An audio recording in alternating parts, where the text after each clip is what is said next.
Hello, welcome to Business Notes. I'm your host, Diane Bogino. Our guest today is Simon T. Bailey. Simon T. Bailey is the founder of Brillance Institute and the best-selling author of Release Your Brilliance, published by HarperCollins. According to 800 CEO Read, Release Your Brilliance is ranked number 17 of the top 100 books being read by corporate America. In July of 2010, meeting professionals voted Simon as one of the best keynote speakers ever heard or used and placed him in the same category as Bill Gates, Tony Robbins, and Colin Powell. Who are those people?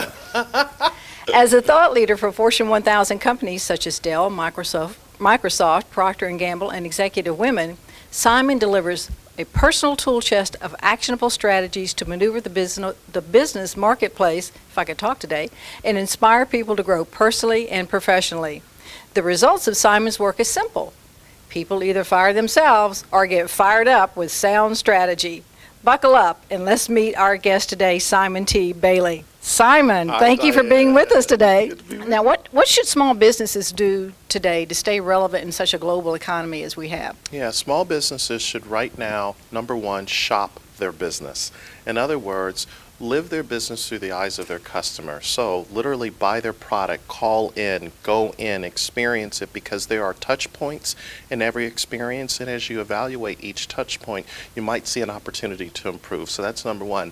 Number two, reevaluate your team. Who are the A-level players, B-level players, and C-level players? Your A-level players, they have the initiative, but you have to think about retention because the grass is always greener on the other side. And one thing that you can do is begin to engage the spouse. Take care of the spouse. Send the spouse flowers. If it's a male, send tickets to a game, but engage the spouse, because when that high performer may think about leaving, the spouse will ask the question, are they going to treat you as good as the current company? Because the spouse is speaking from personal experience. Wow, great idea. So, will you just answer this question? What other reasons should a company shop their own company? Yeah, the reason they should shop them, because there are always blind spots. There are things that you don't know that exist. One of the things when I used to work at Disney, they have this whole thing about understanding the emotional deposits of the experience. And so when a person calls and says, hi, how are you? They'll say, thank you, and have a magical day. That little magical day is that emotional hook, that emotional connection, and you want to make sure it's consistent all throughout the organization. So when you shop your own product, you might see you have pockets of brilliance, but then you'll discover that we don't have consistency over in this area, and you want everybody on the same page every single day. So what can small businesses do to be innovative? Well, first of all, they have to look at what they do and ask three questions. What if? Why are we doing this? Is there a better way? Any breakthrough innovation always starts with questions. So when you consider Apple, who everyone talks about, Apple took the iPod, which if we think about years ago was the Sony Walkman, and they asked the question, what if?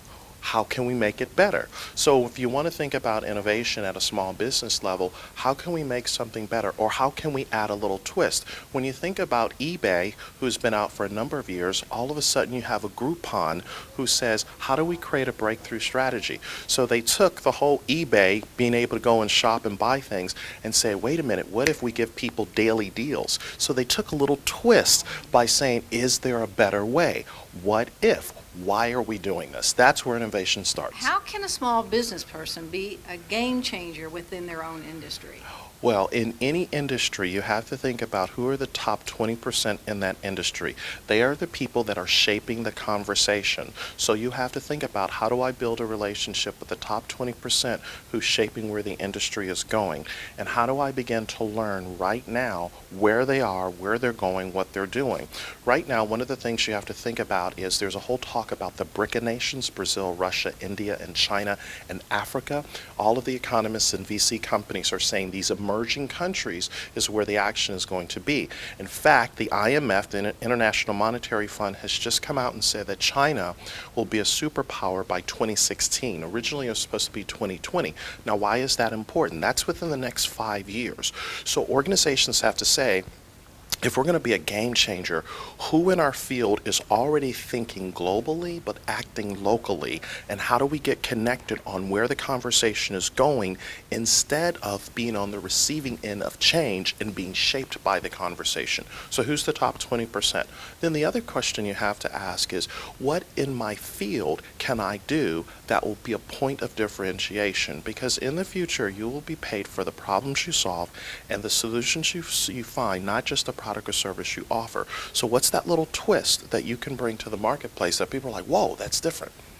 And you help companies do that, I assume. I do. Yeah, and it's a fun thing. Yes. You go through workshops, seminars. Yeah, so I do it through my consulting company, the Brillance Institute. So we'll walk into an organization and help them from a customer service standpoint as well as a leadership standpoint, because I really believe after 20 years of being in the hospitality industry and 7 of those years working for the 7th most recognized brand in the world, the Disney company, I really can walk in and say, here are some things to think about as it relates to releasing Brillance organizational. What has been the secret to your brilliant success? I think not being afraid to fail.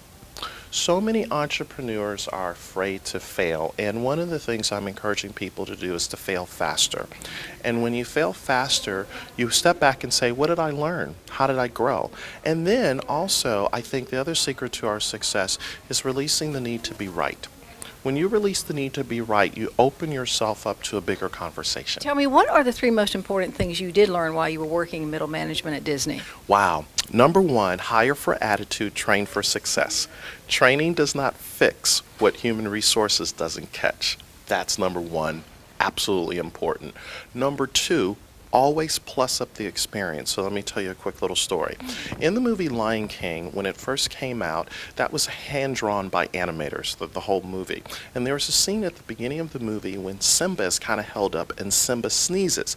And Michael Eisner had a philosophy that 99% of the viewing public wouldn't even notice the sneeze. But it's the 1% who would say Disney plussed it up. They went the extra step because it took hundreds of hours to draw in that extra scene of him sneezing. So you think about in your business, what can you do to plus it up?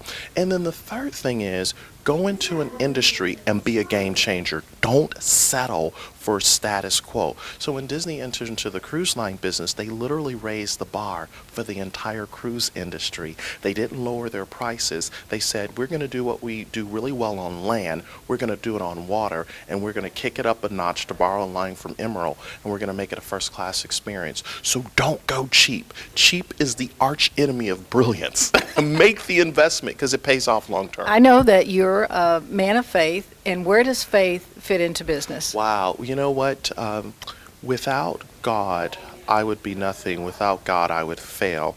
Without God, I would be like a ship without a sail. And so faith is the foundation of everything that we do.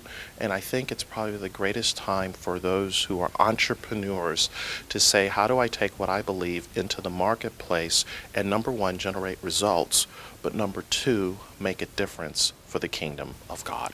Simon, thank you so much for being with us today and taking time out of your busy schedule. Thank you so much. Good to be with you, Diane. Thank you. We've been talking with Simon T. Bailey, keynote speaker, author, and thought leader. Thank you for joining us on Business Notes. I'm your host, Diane Bogino, bringing you business ideas you can bank on.